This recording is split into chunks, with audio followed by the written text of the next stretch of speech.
Zera só para mim o tempo lá, cara, senão eu vou passar depois. Diz assim, ó, Gênesis 45, verso 3 a 8. É um momento onde José se revela para os irmãos. Eu quero voltar para esse pedaço para explicar quando é que ele entendeu as coisas. E disse a seus irmãos: eu sou José, meu pai ainda está vivo? E seus irmãos não lhe puderam responder, de tão assustados que ficaram diante dele. E José disse aos seus irmãos: agora cheguem perto de mim. E eles chegaram. Então ele disse: eu sou José, o irmão de vocês, que vocês venderam para o Egito. Agora, pois, não fiquem tristes, nem irritados contra vocês mesmos por terem me vendido para cá, porque foi para a preservação da vida que Deus me enviou adiante de vocês. Porque já houve 2 anos de fome na terra, e ainda restam 5 em que não haverá lavoura nem colheita, e Deus me enviou adiante de vocês para que fosse conservado para vocês um remanescente na terra, e para que a vida de vocês fosse salva por meio de um grande livramento. Assim, não foram vocês que me enviaram para cá, e sim Deus que fez de mim como que um pai de Faraó, e senhor de toda a sua casa, e como governador de toda a terra do Egito. Eu tentei dar uma ênfase aqui na leitura, na quantidade de vezes que ele fala assim, Deus fez. 3 vezes ele refere-se a Deus a respeito de alguma coisa. E o contexto aqui é que José já tinha lutado. Será que eu esgano esses meus irmãos que me venderam? Já reconheci eles? Será que eu mato eles? O que eu faço? Ele já tinha colocado a taça dele na sacola da turma para eles irem embora, para ver se eles eram justos ou não. Eles já tinham voltado, já tinham ficado meses, já tinham consumido com tudo aquilo que José tinha dado na primeira vez, já voltaram. E José até então estava naquela, será que perdoa? Será que não perdoa? Como é que faz? E esse texto revela para nós algo grandioso. Que José, nesse momento, ele tem, não um vislumbre, mas talvez a revelação máxima do sonho dele de 17 anos. Lembra que Deus deu um sonho para ele com 17 anos, todo mundo se curvando diante dele, mas ele não sabia que Deus tinha um propósito ainda maior. Deus não revela todos os detalhes na primeira vez que ele fala com alguém. Ele vai dando direções, como eu falei para você, e aí baseado nessas direções nós vamos respondendo aquilo que ele nos dá. 3 vezes José fala assim, ó, Deus me enviou. Deixa eu falar com vocês agora, meus irmãos. E no verso 2 vai dizer que ele mandou todo mundo embora da sala e ficou só com os irmãos e ele gritou, eu sou José, o meu pai ainda está vivo. E eu creio que eles ficaram assustados duplamente, por ver a vice-rei do Egito, né, aos prantos ou no escândalo ali, e por, meu Deus, é José, agora é José, o que é? Então, duplamente, José começa a falar um monte de coisa para eles que eles não entenderam na hora, eu penso, que eles não refletiram sobre isso. Ele revela todo o propósito da vida dele. Ele fala assim, não foi vocês que me enviaram para cá. Mas como não? Eu e você acompanhamos a história, esse pessoal aí, esse ingrato, venderam ele, né, jogaram ele para lá, não deram bola para ele, como é que não foram eles que mandaram? José agora, nesse momento, meu amado, ele tem a grande perspectiva na mente dele. Você já viu essa expressão? Você precisa enxergar a floresta por trás das árvores? Você já viu isso? Que às vezes as pessoas ficam olhando só para a árvore, né? Só para a situação, só para a circunstância que está diante dela. Não, a minha vida acabou, agora não enxergo, não existe mais nada, né? Aquela coisa que não enxerga um palmo na frente do rosto, é quando você olha só para a árvore e não se dá conta de que, ei, você está cercado por uma floresta. Nesse momento José enxerga como se fosse assim, ó, de cima, a grande perspectiva da vida dele, enquanto os irmãos estavam ali só enxergando a árvore. Ai, matamos nosso irmão, vendemos ele agora e estamos carregando esse peso o resto da vida, e eles naquela angústia. E José agora, a grande perspectiva, ele revela um monte de coisas. Gente, não foram vocês que me venderam, foi Deus que me enviou. Para quê? Ele já sabia para quê, para preservar não só a vida de vocês, mas de todas as nações aqui da terra, e Deus exaltou o seu nome, ele quer preservar um remanescente, enfim, ele já tem um vislumbre total. E o primeiro ponto que eu tenho para dizer para você é que Deus tem um propósito. Você precisa acreditar que Deus tem um propósito para você. Você pode repetir isso comigo? Eu tenho um propósito dado por Deus. Agora, qual é a grande chave aqui? É que esse propósito é intransferível. Deus não vai, se você não cumprir ele, Deus simplesmente não vai colocar outra pessoa no teu lugar. Ele vai levantar outra pessoa para fazer dentro do propósito que ele tem para aquela pessoa, mas o teu propósito continua. Teu propósito continua. Até onde você vai chegar no teu destino depende de algumas coisas de você, mas o teu propósito está lá. E você precisa entender que se você tem esse propósito, vão acontecer 3 coisas aqui, se você estiver no caminho de Deus. Algumas circunstâncias ruins Deus vai permitir acontecer na tua vida. Nós vimos aqui vários testes, Deus permitiu muitas coisas. Algumas circunstâncias Deus vai causar para acontecer na tua vida, para você acordar para algumas coisas, se despertar, desenvolver o teu caráter e tudo mais. Em algumas situações, Deus vai mudar as circunstâncias. E nas três, é Deus. Ou é Deus permitindo, ou é Deus causando, ou é Deus livrando e mudando as circunstâncias. Isso vale para todo mundo? Não.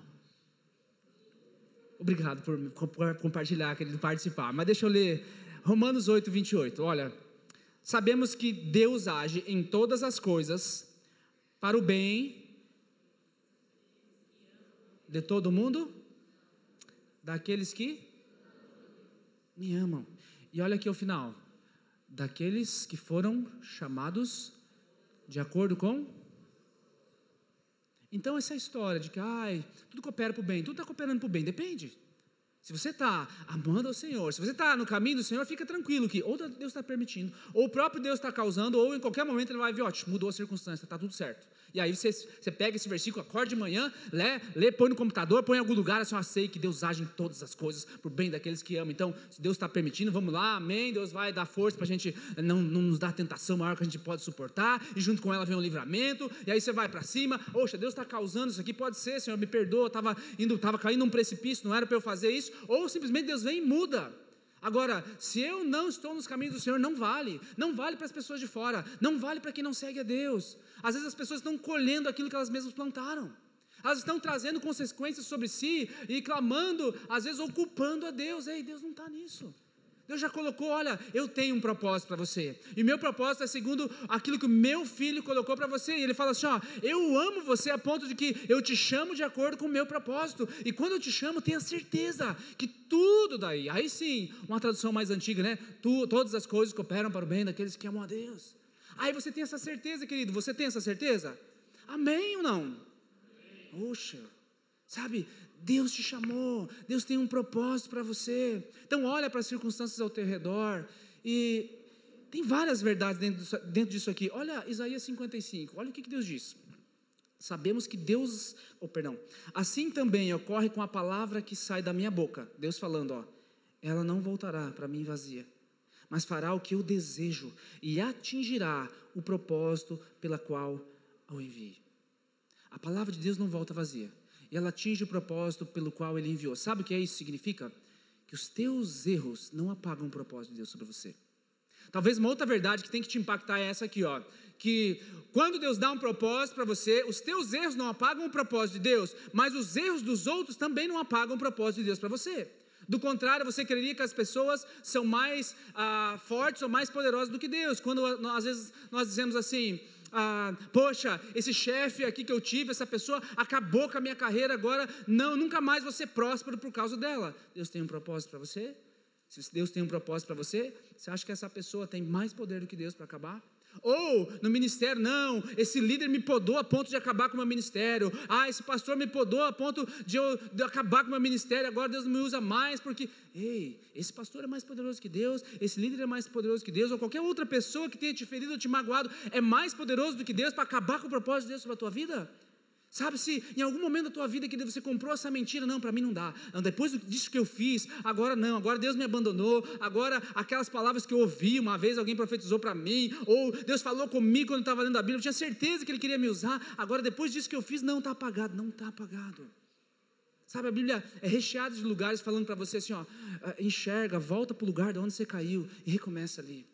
Deus não rejeita um coração quebrantado e contrito, enfim, o que nós temos que fazer simplesmente é crer que nós temos um propósito e nos alinharmos de acordo com a vontade de Deus e crer que os nossos erros não apagam o propósito de Deus, muito menos os erros das outras pessoas em relação a nós. Pessoas vão nos ferir, pessoas eventualmente vão nos magoar, pessoas vão dizer que caminham com você e depois que você dedica a tua vida sobre ela, você ora com ela, você caminha sobre ela, de repente ela não te quer mais ou te rejeita. Ei, meu amado, isso não pode bloquear o nosso coração, querido. Deus tem um propósito maravilhoso para cada um de nós. Você crê nisso? Poxa, é a palavra de Deus que diz, creia. Sabe, todos nós, inclusive eu, às vezes vamos passar por altos e baixos na nossa vida. Para isso que a gente tem um salmo mais conhecido que existe, eu creio, o Salmo 23, o Senhor é meu pastor, nada me faltará. Mas vamos pegar aquela parte boa, ainda que eu ande pelo... Que vale que é esse? Você já imaginou um vale da sombra da morte? Deus o livre. O que diz a continuação do Salmo? Não temerei mal. Então, eventualmente, nós vamos andar. Creia, sabe, José passou por muitas dessas coisas. A segunda coisa, que é o segundo ponto, a primeira, então, creia que Deus tem um propósito. A segunda é creia que Deus está no controle. Creia que Deus está no controle. Eu penso que foi isso que manteve José no caminho. Porque, gente, nós acompanhamos essa história em detalhes, né? Não é fácil. Deus te dá um sonho, vamos lá. Estou aqui com a minha capa nova, a roupa nova que eu ganhei, agora, me jogaram dentro do poço, me machuquei, me sujei tudo, me venderam como escravo. Senhor, e agora aquele sonho? De repente, um dos maiores autoridades no Egito me compra, me coloca lá no palácio dele, agora eu estou por cima, estou com a roupinha nova, comendo bem, está tudo certo. De repente, acusado injustamente, vai para a prisão. Meu Deus, 7 anos, agora Deus me usa para trazer a revelação para o copeiro, para o padeiro, vou sair daqui, 2 anos, ninguém fala nada, ninguém se lembra dele. Quantas vezes ele não pensou, não, Deus me abandonou, agora não vai, sabe? E às vezes tem pessoas que, quando não conseguem enxergar a mão de Deus operando, se tornam pessimistas, ou se tornam extremamente críticos. Nada está bom, sabe? Entra no carro, mas porque esse carro não sei o que, aquele outro. E aí vai andar de carro, mas por aqui, você veja aquele outro. Daí entra na igreja, não, porque o som estava alto, o som estava baixo, estava muito calor, estava muito frio. E aí chega no PG, não, mas demorou demais, mas ficou enrolado aqui. Você quer saber, se você se tornou uma pessoa assim, altamente pessimista ou excessivamente crítica, pergunte para o teu marido, pergunte para a tua esposa. Se você não é casado, pergunte para tua mãe, para teu pai, com quem você vive lá. Pergunte para eles, ei, será que eu sou assim? Eu venho para casa e as coisas que eu falo, como é que foi lá? É só as coisas ruins? Nós deixamos entrar. Essa é uma evidência de que algo entrou no nosso coração e está roubando a alegria, querido. Não deixa roubar a tua alegria. Sabe, às vezes eu tenho uma tendência de ser meio pessimista nas coisas e eu preciso ser lembrado, ei, não olha para esses lados. Não olha só para essas coisas, existem coisas boas, não é essa verdade que você tem que comprar, sabe, Deus tem um propósito para você, amém, glória a Deus, eu tenho que crer que Deus está no controle, Ele está conduzindo as coisas, porque a chave para você descobrir o teu propósito, é olhar para os dons que Deus te deu um dom, ou às vezes 2, ou às vezes 3, Deus te deu coisas, a parábola lá dos talentos é uma boa parábola para a gente olhar, olha, para um Ele deu 1 só, para o outro Ele deu 2, para o outro Ele deu 5, mas o fato é que Deus só agraciou aqueles que multiplicaram aquilo que Deus deu. E tem um texto que fala sobre dons que às vezes nós não falamos muito, todo mundo conhece os 5 ministérios e tudo mais. Deixa eu te mostrar 7 dons motivacionais que talvez você tenha, e é um indício de onde está o teu propósito. Romanos capítulo 12, verso 4 em diante, diz assim, assim como cada um de nós, deixa eu aumentar a letra aqui, gente, que eu acho que está chegando a época de eu começar a usar óculos. Jesus. Assim como cada um de nós tem um corpo com muitos membros, e esses membros não exercem todos a mesma função, assim também em Cristo, nós que somos muitos, formamos um corpo, e cada membro está ligado a todos os outros. Temos diferentes dons, de acordo com a graça que nos foi dada. E agora vem uma lista aqui, 7 coisas. Se alguém tem o dom de profetizar, use-o na proporção da sua fé. Se o seu dom é servir, sirva. Se é ensinar, ensine. Se é dar ânimo, que assim faça. Se é contribuir, que contribua generosamente. Se é exercer liderança, que a exerça com zelo. Se é mostrar misericórdia, que o faça com alegria. Qual desses aqui é o teu? Eu vou tentar explanar alguns para ver se desperta algo em você, mas qual desses aqui é o teu? O que é que te energiza mais? Assim, o que você faz e parece que não cansa tanto quanto as outras coisas que você faz? O que preenche o teu site de busca lá, do Google lá? O que tem mais? Se fosse baixar o histórico, o que está mais pesquisado lá? O que motiva o teu coração, querido? Isso é uma pista de onde talvez possa estar os seus dons. Aqui você pode ter mais de um, você pode ter 2 ou 3 desses. Por exemplo, no verso 6, ele vai chamar aquele que profetiza. Às vezes quando a gente olha para aquele que profetiza, nós já lembramos aquele com o dedinho, né? Eis que te digo, seu incircunciso, seu mal acabado, e aí você, né? Não é esse o contexto. O contexto é de motivação. O profeta aqui, ele quer saber o intuito do coração. Então, às vezes, ele vai trazer uma palavra de exortação no sentido de encorajamento, não no sentido de deixa eu quebrar tuas pernas aqui para você ver. E às vezes, boa parte das vezes, ele vai trazer um encorajamento. Sabe, já diz a máxima, né? Você quer ouvir a Deus, leia a Bíblia, quer ouvir a Deus em voz alta, leia a Bíblia em voz alta. Essa é a máxima maior de todos nós. Mas nós cremos que Deus fala em profecia. Mas eventualmente Deus vai confirmar coisas que aqui já estão, para te encorajar, para te mostrar, olha, eu falo contigo, eu quero falar, você está no caminho certo, eu tenho coisas para te revelar. Esse é o profeta, não é só aquele que fica acusando outras pessoas. No verso 7, ele vai falar sobre servo, algumas traduções mais antigas vai trazer ministério, aquele que tem o dom de ministério, mas a ideia aqui de ministério é serviço mesmo. Você conhece pessoas que têm prazer em fazer coisas práticas? Tipo, você chama ela para almoçar, e diferente de mim, ela não fica sentado ali esperando o rango chegar no prato. Ela está ali, poxa, posso fazer alguma coisa? Posso segurar aqui o garfo para você? Deixa eu pegar um carvão, você quer alguma coisa? Tem pessoas assim, chegou na tua casa, está um negócio meio estragado, não é que ele é entrando, não, deixa eu arrumar para você, deixa eu te servir. Foi no mercado, ele é aquele que pede para compartilhar a sacola contigo, para ajudar, né? Enfim, essa pessoa tem o dom de servir. Eu conheço algumas que, aonde ela vai, ela está servindo. Meu sogro é uma delas, por exemplo. Quando ele vem lá em casa, até pintar as portas, assim, ele já pintou um dia lá, né? Eu quero mais é que ele venha mesmo, fica uma semana lá, deixa eu sair, né? Vai arrumando as tomadas, negócio, porque é a maneira dele demonstrar amor, é servindo. A Bíblia fala que isso é um dom, meu amado. Isso é uma indicação, ei, começa a ir em direção ao teu propósito com o dom que Deus te deu. Mestre, ele chama, aquele que é mestre, ou aquele que ensina, ensine. Às vezes as pessoas confundem isso aqui. Eu gosto de ler, eu gosto de estudar, então eu sou mestre. Se você não consegue ler mais de 2 livros por vez, 3 livros, 4, 5 livros de uma vez só, você não é mestre.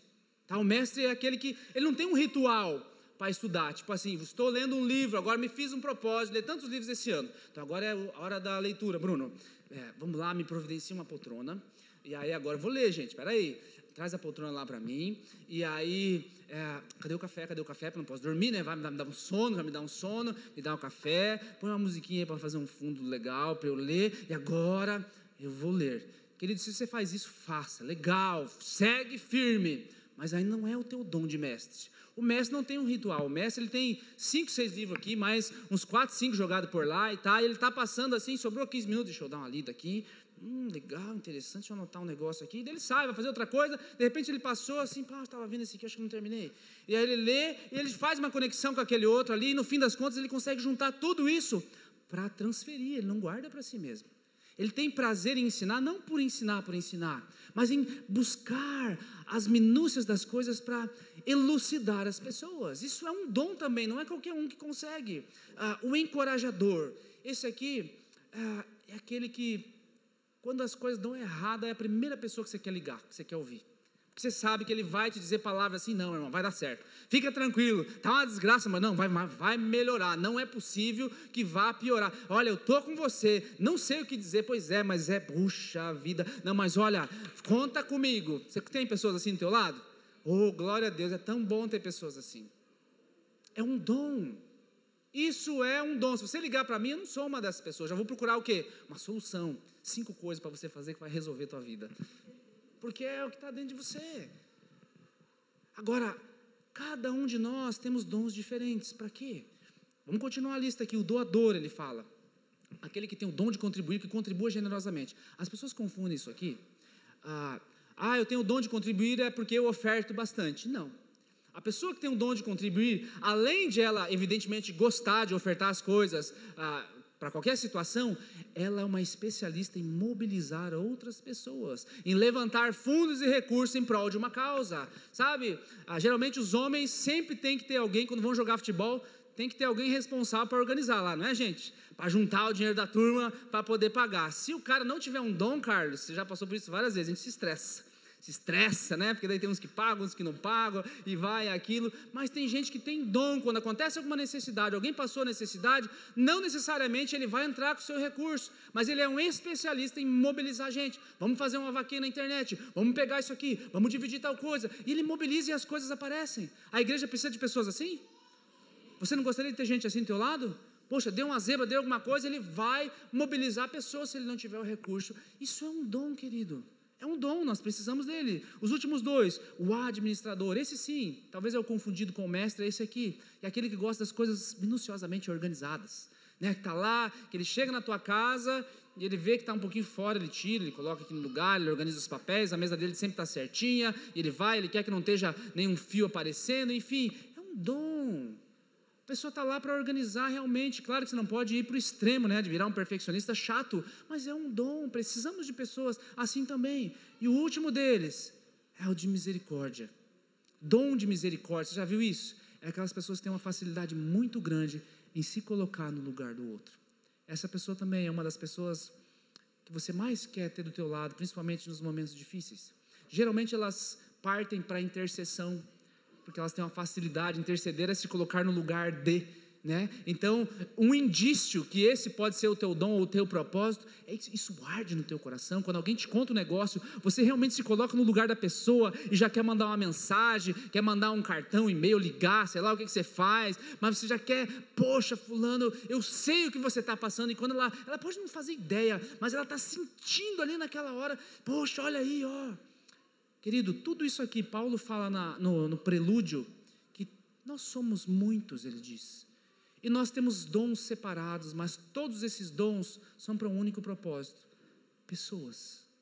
Todos esses dons se referem a pessoas. Talvez você tenha mais do que um desses que eu falei para você, querido.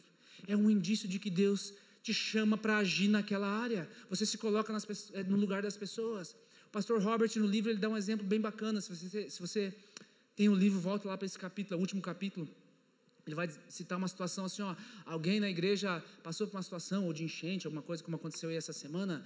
Esses dons em operação na igreja acontecem o tempo todo. Já se levanta aquele irmão lá, poxa, vamos levantar uns fundos aí para ajudar os irmãos que perderam isso, aquilo. Ele já começa a mobilizar a turma. Aquele que tem o dom de misericórdia já liga: ô irmão, eu sei que você está passando, conte comigo. O de serviço foi o primeiro a bater na casa dele no outro dia lá, já com as vassouras na mão, com o rodo, né? Vamos lá, irmão, vamos fazer esse negócio atuar aqui, né? E já vem o mestre lá, querido, 3 coisas nós precisamos fazer aqui que vai resolver. Vamos pegar aqui, vamos limpar isso aqui, mas o que vamos fazer primeiro? Chama o irmão lá da organização, lá o administrador, que ele já põe todo mundo trabalhar. Você vê os dons em operação atuando na igreja.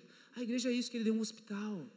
Quando nós não sabemos onde está o dom, a gente fica meio perdido, porque às vezes você precisa de um clínico geral, que vai dar um apanhado geral, mas às vezes você precisa de um especialista para chegar lá e cortar. Depois que você corta, lá você está chorando, você precisa de um enfermeiro para lá te acolher. Vem aqui, querido, vem aqui. Tem que ter uns mais nervosos, né? Vou te aplicar uma injeção agora, vou te mandar lá. Enfim, essa é a igreja, querido. Quantos desses você tem? Quantos desses mexe com você? Agora, quando a gente usa esses dons aqui, a nossa vida fica mais empolgante. A nossa vida com Deus fica mais empolgante, porque senão a gente fica dando voltas, tentando descobrir qual é o meu propósito, qual é o meu propósito. Querido, o teu propósito é fazer discípulos, ponto. É o que Jesus nos chamou para fazer. Como você vai fazer isso? É esse dom que Ele te deu. Às vezes é se mobilizando em organizar a vida de outro, é servindo praticamente, é levantando recursos, é se colocando à disposição, enfim, são esses dons de operação. Mas o que eu mais gostaria de saber, eu gostaria que você estivesse fazendo essa pergunta para você: e os detalhes sobre esse dom? Eu tenho uma ideia aqui, mas e os detalhes sobre esse dom? José não sabia os detalhes do propósito dele. Nós vemos que José tinha o dom ali de administração, evidentemente, né? Mas ele teve um sonho, e o sonho nos dá uma direção, mas Ele não nos dá detalhes. Nós falamos que Deus dá um propósito para nós, Deus nos dá um propósito, mas Ele não revela ainda os detalhes. Agora, apesar de Ele não revelar detalhes, há detalhes sobre o propósito? Sim ou não? Sim, há detalhes, tem muitos detalhes. Você pode saber esses detalhes? Sim, você pode saber esses detalhes. A grande pergunta é quando? Quando que eu vou saber esses detalhes? Vamos voltar de novo no texto. Olha lá, versículos 7 e 8 de Gênesis 45. Deus me enviou. Eu entendi, José falando, eu entendi, Deus me enviou à frente de vocês, para lhes preservar um remanescente nessa terra, e para salvar-lhes a vida com grande livramento. Assim, não foram vocês que me mandaram para cá, mas sim o próprio Deus. Ele me tornou ministro de Faraó, e me fez administrador de todo o palácio, de todo o Egito. Agora, Deus revela os detalhes? Revela, José descobriu. Quando? Depois que você cumpriu o propósito.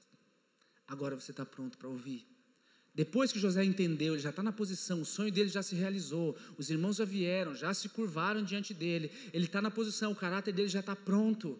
E aí Deus revela tudo: olha, José, deixa eu te mostrar. E aí ele mostra para os irmãos: gente, não foi vocês que me venderam. Deus me colocou assim, ó, tá vendo aquilo lá, eu passei assim, na prisão, poxa, eu senti isso, senti aquilo, mas nesse momento da vida ele entende os porquês, que passou aquilo, passou aquela aflição, depois voltou, depois ficou bom, depois ficou ruim, depois ficou bom, depois ficou ruim de novo, e agora não, e agora ficou muito bom, agora ficou supra-sumo, o Senhor não mexe mais, sabe? É grandioso quando você olha para isso, porque às vezes algo inesperado acontece, e aí Satanás vem querendo plantar uma mentira em você, ele vai dizer assim, ó, teu propósito, não, você está vendo, agora você está no poço, Deus esqueceu de você. Você estava bem, agora você está na prisão. Olha, Deus esqueceu de você. Você nunca vai ser um líder. Você é um escravo, você nunca vai ser um líder. Querido, não acredite na mentira de que você perdeu o teu destino. Satanás vai querer o tempo todo jogar no teu coração que não há mais solução para você. Ou, você vai ser salvo, mas aquele plano que Deus tinha para você não vai se cumprir na sua totalidade. Porque alguns agem como se o diabo estivesse no controle, querido. Alguns agem, não, é o diabo. Tem uma palavra de cunho teológico, eu quero que você entenda, que está sendo pregada muito aí fora, em livros e filmes, se chama dualismo. O que o dualismo prega? Que existem duas forças atuando no mundo de forma iguais, o bem e o mal. Você já viu aquele símbolo lá, tipo um peixinho assim, branco com um pontinho preto, e do outro lado tipo um peixinho preto com um pontinho branco, yin yang, uma coisa assim, né? Aquilo ali é uma exemplificação dessa filosofia, que todo bem tem um pouquinho de mal e todo mal tem um pouquinho de bem. Não é uma doutrina bíblica, não é uma verdade bíblica, é uma mentira. E você vai ver, às vezes até em programas, ou às vezes até pregações cristãs, trazendo a ideia de que o diabo está numa luta com Deus, o diabo diabo pode isso, pode aquilo, e fica conversando com Deus, e Deus vai, não, agora eu vou, agora tem que levantar, pessoas não vou perder. Gente, o diabo não está em uma luta com Deus, eu e você estamos, né? Tem vários versículos ensinando, resistir ao diabo, e nós estamos nessa luta, nossa batalha, mas Deus não está, Deus está no controle. O destino do diabo, do inimigo de nossas almas, já está decretado, já está lá na palavra. Ele será lançado no lago de fogo e enxofre, onde arderá para todo sempre. Ele rejeitou a Deus, ele quis ser igual a Deus, entrou esse orgulho no coração dele, ele quis perverter a raça humana. Ele foi príncipe desse mundo durante um período de tempo, mas Jesus entrou no inferno, tomou as chaves do diabo, as chaves da morte, e agora é por isso que Jesus fala, toda a autoridade me foi dada no céu e na terra, e aí ele te dá uma ordem. No mundo tereis aflições, mas tem de bom ânimo, eu venci o mundo. Vai junto com a ordem de, vai, faça discípulo. E ele dá a promessa assim, eis que estou convosco até o fim dos tempos. Porque, sabe, nós estamos nessa luta, mas o final do diabo já está decretado, e o nosso final também, meu amado. Deus tem uma medida sobre a terra.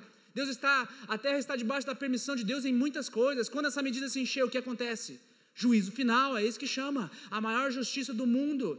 A palavra diz assim, todos os povos, João falando, eis que vi povos de todas as línguas, tribos e nações, e todos estavam diante do trono e do Cordeiro, e todos reconhecendo.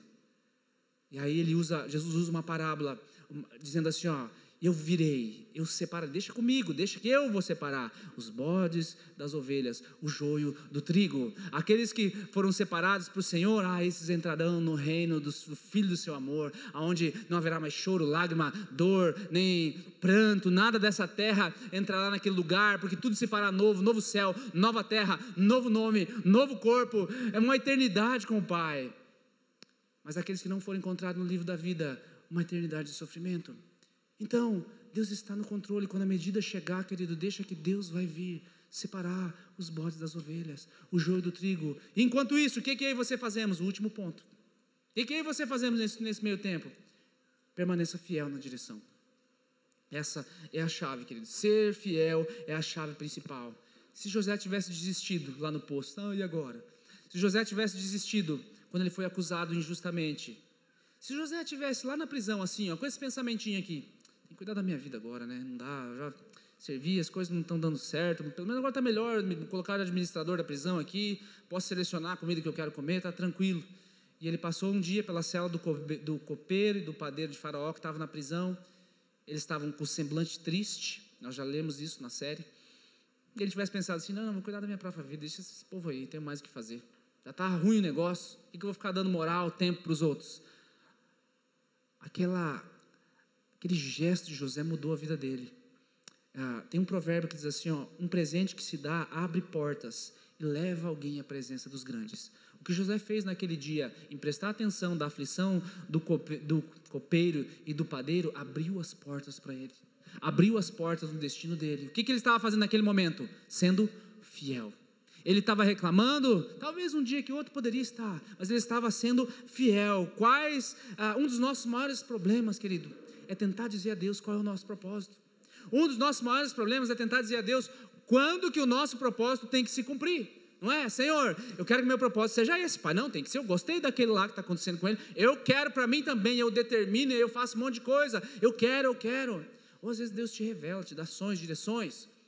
Pai, mas tem que ser agora, tem que ser esse ano, Senhor, esse ano. Às vezes você mesmo se autodeclara, né? Não, esse ano vai ser o ano de eu romper com esse negócio. Aí você põe as suas frases, mas se não for o momento de Deus, não é o ano de nada. Talvez é o ano de esperar, em vez de o ano de avançar. Se não for o momento de Deus, não é ano de esperar, é ano de avançar. Enfim, você tem que estar no centro da vontade de Deus. É permanecer fiel a Ele. Agora, hoje em dia a gente fala bastante de chaves que destravam.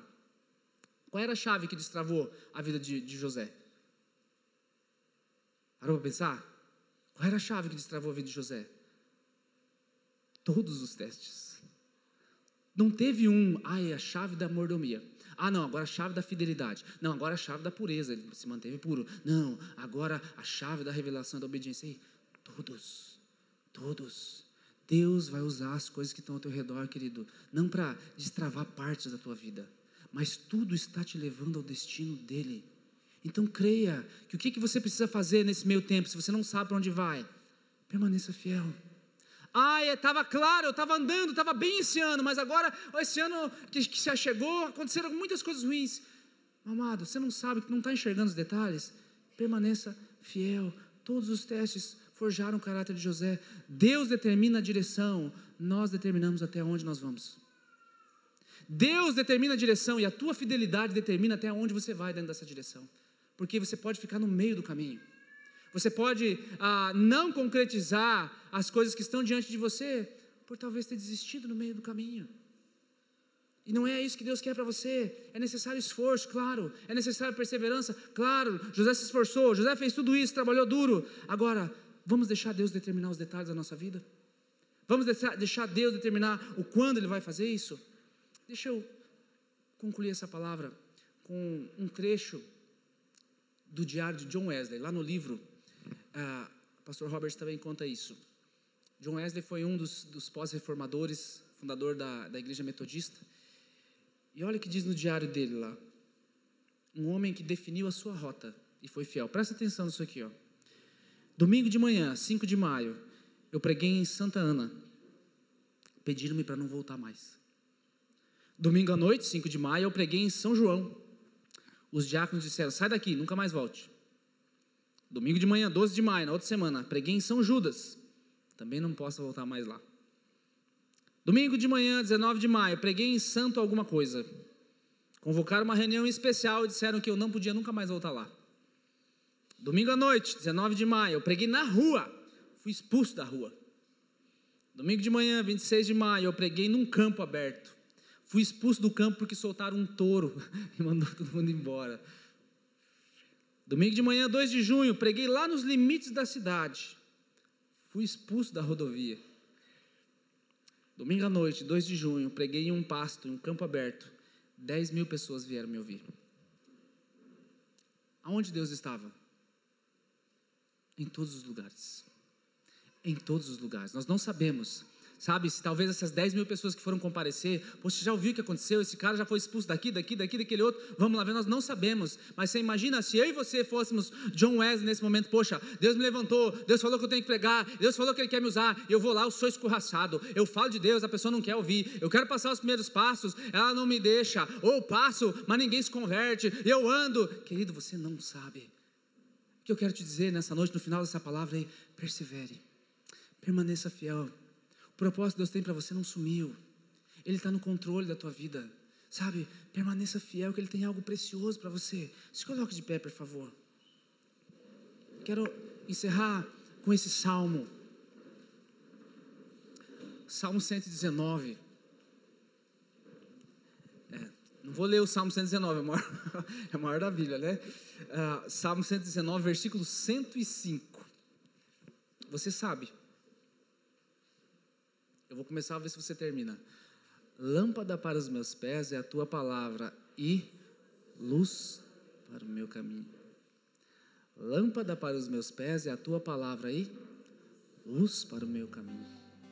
Reflita nisso. Lâmpada para os meus pés é a tua palavra e luz para o meu caminho. E você vai andando. Lâmpada para os meus pés é a tua palavra, luz para o meu caminho. Sabe o que isso significa? É uma lâmpada, a tua palavra, para os meus pés. Então, Deus vai iluminar meu próximo passo. Ele me dá uma direção. Eu sei, eu tenho que ir para cá, mas Ele não mostrou todo o caminho. Ele não mostrou o final, Ele não mostrou os detalhes. Mas o que Ele fala? Que a palavra dEle vai me dar tudo o que eu preciso saber para botar o meu próximo passo firme, porque ela é uma lâmpada para os meus pés. Quando você tem a palavra de Deus como sendo a tua vida, tenha certeza, querido, que nenhum passo da tua vida vai ser em falso. Essa é a bondade de Deus derramada sobre nós. A palavra diz que ainda que nós fôssemos infiéis, Ele permanece fiel. Guarde essa palavra no teu coração. Volte para algumas palavras nessa série se for necessário. Sabe, Deus tem algo para você. Deus tem um propósito para a nossa igreja. E às vezes nós vamos passar altos e baixos. Mas o que nós temos que fazer é crer que Ele tem esse propósito, crer que Ele está no controle e permanecer fiel nisso. Deus te chamou, eu tenho certeza que talvez você esteja num vale hoje na tua vida, mas você vai passar, ainda que seja o vale da sombra da morte. Ele fala que Ele prepara uma mesa diante de você, na presença dos teus inimigos. Ele unge a tua cabeça a ponto de o teu cálice transbordar. Ele dá essa certeza aqui, ó, certamente que misericórdia e bondade me seguirão até os fins dos meus dias. Eu quero orar contigo e depois eu quero que a Márcia ministre sobre nós essa canção que vai falar justamente o final desse salmo. Bondade, misericórdia me seguirão. Talvez seja isso que você esteja precisando. Feche os teus olhos. Comece a falar com o Senhor. Diga: Senhor, eu preciso agir dentro do meu propósito, Pai. Talvez eu não sei ainda. Comece a falar: Senhor, me mostra, me revela qual é o teu propósito. O Pai, me mostra quais as situações que já estão diante de mim, oportunidades que o Senhor colocou, propósito que o Senhor tem para minha casa, para minha família. Senhor, Pai, lança sobre essas pessoas hoje a tua certeza, a tua verdade, Pai. Lança sobre essas pessoas aqui, Senhor.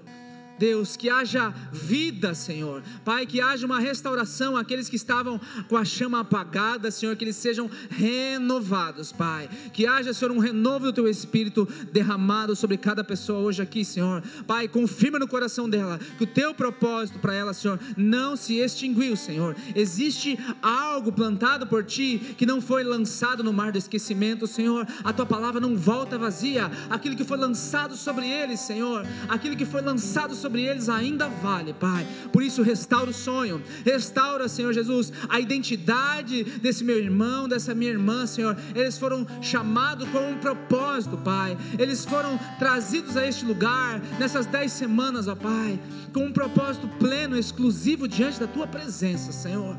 Por isso, Senhor, que eles não saiam deste lugar sem a consciência plena de que a Tua verdade é que vai acontecer, não é a mentira que o inimigo plantou. A Tua palavra lançada sobre a vida deles, Senhor, vai se concretizar, Senhor. Não é a mentira que o inimigo lançou sobre eles. Nós cremos que estamos debaixo da Tua bondade, nós cremos que estamos debaixo do refúgio do Altíssimo e somos conduzidos por Ele, Pai. Tua graça nunca falha, Senhor.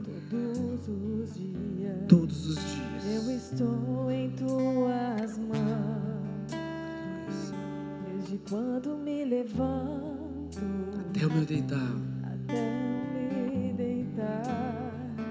eu cantarei a bondade de Deus. Essa é a verdade que nós queremos aplicar, Senhor. És fiel em todo tempo.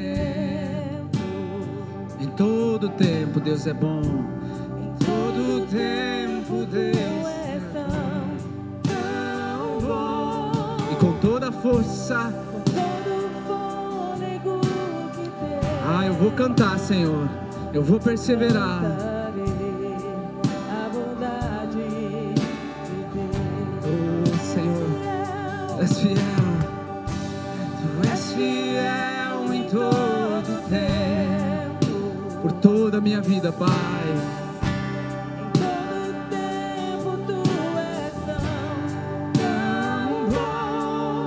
Com todo o fôlego que eu tenho, Todo fôlego que tem, eu cantarei a bondade de Deus. aleluia, Pai. Doce voz Olha a voz de Deus falando contigo.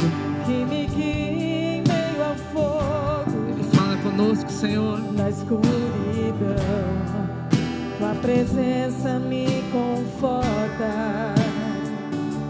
Eu sei que és meu Pai, meu amigo és. Eu vivo na bondade de Deus. Vamos declarar que Ele é fiel. Tu és fiel.